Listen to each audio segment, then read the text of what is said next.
Have you ever felt like in order to keep those around you happy, maybe are there even the people you care most about, you feel like you have to deny yourself and continually sacrifice your peace and happiness just to make them happy?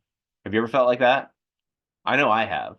And as a recovering people pleaser, that's something that serves as a really good barometer of whether or not I am operating in a sense of true authenticity for things that light me up and things that make me happy.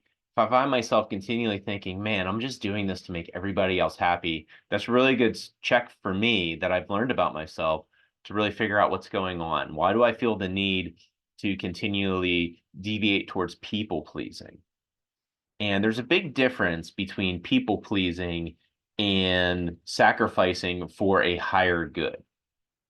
For instance, I'm the father of three kids. So when they're young, you obviously need to sacrifice a lot, especially your time and your sleep, because you know when they're an infant, they can't take care of themselves. So you're going to sacrifice your time and maybe a little bit of your well-being for a greater good to raise that child.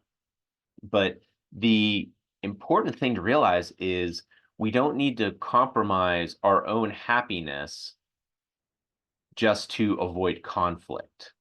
That's something that I would find myself doing a lot of times, especially in interactions with adults, is I would find myself sacrificing my own peace, my own happiness, only because I didn't want to have a critical conversation. And I don't say argument, I say critical conversation because if you handle conversations that are a little bit more difficult to have, and we all know what those conversations are. Conversations about splitting up duties within the house, conversations about at work, maybe about a pay raise or increased responsibility, or maybe you have too much responsibility. Those are critical conversations. And the reason why they're critical, my old pastor Bob Weed used to say would be they can go one way or the other. There is a criticality to that conversation that if you don't approach it well, it could turn into an argument, but it doesn't have to. So a good barometer is, are you sacrificing your own peace and happiness truly for the greater good of something, or are you delving into people pleasing, which is doing things other people want you to do only because you don't want to get into a conflict or you don't want to get into an argument? So the thought correction is sticking with our format of misconception, the misconception denying yourself and continually sacrifice to make people's happy. The thought correction of that is if you serve yourself first, that will enable you to fully serve others. And the authentic action to take is, am I taking a specific action serve a higher purpose? Or am I doing what I think I quote should do to avoid a confrontation or a conflict? If it's to avoid a confrontation or conflict, maybe spend some time thinking about ways to approach that. And it's important to approach that conversation in a way that the person you're having it with will receive it well. We talked a lot about the Enneagram during the first of this series and understanding your communication style and also how other people best receive communication.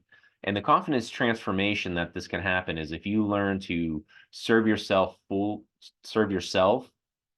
first, is by treating yourself with kindness and understanding, especially during challenging times, you develop a sort of inner support and encouragement that bolsters your confidence because confidence all comes from within. It's about believing you have that inner self-worth.